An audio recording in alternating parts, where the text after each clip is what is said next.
ভাই, ঈশান কিষানের মাইরে গাছের পাতা ঝরছে আজকেও।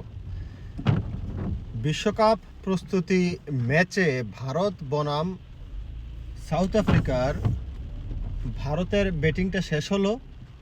20 ওভার শেষে ভারত 240 রান করেছে। এর মধ্যে ঈশান কিষান 20 বলে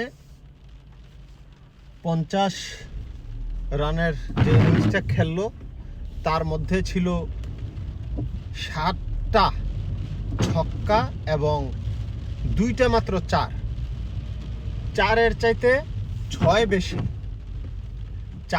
চাইতে ছয় বেশি কঠিন মার দিছে, চাপা মার দিয়েছে। একেবারে চাপা মার বলতে, মার বলাটা ঠিক না, চাপা মার। কিছু কিছু শব্দ আছে আপনার একটু শুদ্ধর চাইতে একটু অশুদ্ধ সুন্দর লাগে। যেমন মারের জায়গায় যদি মাইর কই, জিনিসটা অন্যরকম লাগে। তো ঈশান কিষানের আজকের এই চাপা মাইরটা এক কথায় অসাধারণ ছিল। তারপরে দেখলাম তাকে রিটায়ার্ড হার্ট করে নিয়ে গেল। অভিষেক শর্মা আজকে বেশি একটা মারতে পারে নাই, 18 বলে মনে হয় 24। তারপরে ক্যাপ্টেন সূর্যকুমার ভালোই মারলো। হার্দিক পান্ডিয়া ভাই মারাত্মক চাপা মার দিয়েছে। হার্দিক পান্ডিয়া অল্প সময়ে লাস্ট মুহূর্তে এসে যে মাইরটা দিল, এক কথায় অসাধারণ।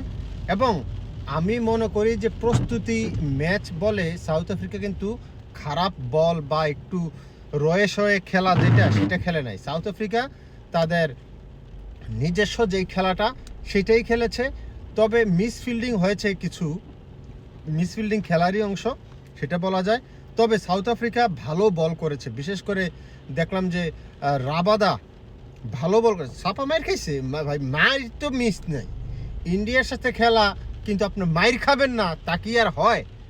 ভারত বর্তমানে টি-20 ক্রিকেটটাকে এমন পর্যায়ে নিয়ে গেছে, তাদের ব্যাটসম্যানরা এক কথায় মানে বলারদের জন্য দুর্বিষহ।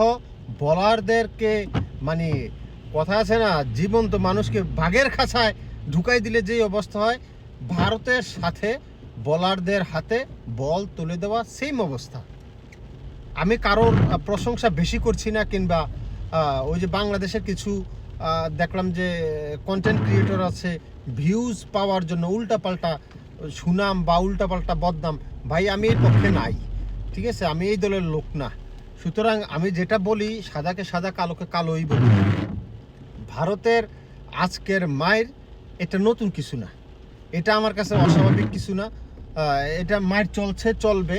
তবে আমি মনে করি যে প্রথম দিকে যেভাবে খেলাটা শুরু করেছিল 13-14 ওভার পর্যন্ত, আমি ভাবছিলাম যে হয়তো রানটা 300 প্লাস হয়ে যাবে, বাংলাদেশ ওই যে দায় মুক্ত হয়ে যাবে, অভিশাপ মুক্ত হয়ে যাবে। ওই যে 297 আজকেই হয়তো টপকে যাবে। যদিও প্রস্তুতিমূলক ম্যাচ হয়েছে, টপ কাইনে ভালো হয়েছে। ওয়ার্ল্ড কাপে আমার কাছে মনে হয় যে এই 297 এর যে অভিশাপ বাংলাদেশের উপর ভর করেছে, সেটা বাংলাদেশ এই অভিশাপ মুক্ত হয়ে যাবে 297 থেকে।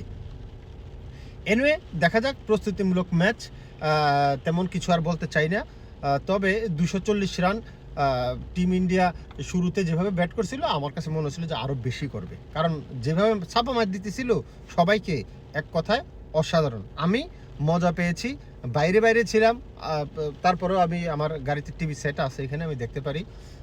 IPTV চালাই তো, ওয়ার্ল্ডের সব চ্যানেলে আমার কাছে আছে, সব খেলে আমি দেখি সব সময়।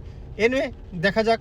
আপনাদের কাছে প্রশ্ন, কে জিতবে, ভারত নাকি সাউথ আফ্রিকা? আমার অ্যান্সার তো ভাই ভারতে জিতবে, বা হয়তো 150 রান করতে পারে সাউথ আফ্রিকা। তবে সাউথ আফ্রিকার ব্যাটসম্যান আছে, কিন্তু ব্যাটসম্যান থাকলেও হয়েছে কি, রানের টার্গেট যখন বেশি হয়ে যায়, প্রেশার পড়ে যায়, তখন দেখা যায় যে 50-50 বল তো মারা ট্রাই করবেই, যেটা মারার না একেবারে ভালো বল সেটাও মারা ট্রাই করবে, সেই জায়গায় উইকেটটা পড়ে যায়। রানের চাপ যেহেতু দলের উপরে আছে, সেই জন্য বললাম সাউথ আফ্রিকা এত রান চেস করে জিততে পারবে না। তার মানে এই না যে সাউথ আফ্রিকা খারাপ দল। সাউথ আফ্রিকা কিন্তু এর চাইতে বেশি রান চেস করে, ওয়ান ডেতে সবচেয়ে হাইস্ট রান চেস করে কিন্তু জিতার মতো সাউথ আফ্রিকার সামর্থ্য আছে। তবে আমি মনে করি যে ভারতের সাথে এই ম্যাচ সাউথ আফ্রিকা জিতবে না। 240 তো হয়তো 200 রান করতে পারে ম্যাক্সিমাম হইলে, কিংবা খুব বেশি আক্রমণাত্মক খেললে শুরু থেকে 140-এ অল আউট হয়ে যেতে পারে। আবার জিতার যে একেবারেই পসিবিলিটি নাই তা না, তবে আমার ধারণা জিতবে না, ভারতই জিতবে। আপনি কি মনে করছেন কে জিতবে? কমেন্ট বক্সে কমেন্ট করতে পারেন। তবে এই মাইরের ফলে ওদের সংসারে মন টন বলে আর কিছু থাকলো না। ওই যে কি বলে সালেমানি লবণ পানি মানি আকুয়া বানাই দিছে। অনেকে আমার জিজ্ঞাসা করছেন ভাই সালেমানি লবণ পানি মানি আকুয়া মানে কি? এটা ইটালিয়ান শব্দ। লবণের ইটালিয়ান হচ্ছে সালে, আর পানির ইটালিয়ান হচ্ছে আকুয়া। এই জন্য বললাম এমন মাইট দিছে, ছাপা মাইট দিছে, সালেমানি লবণ পানি মানি আকুয়া বানাই দিছে।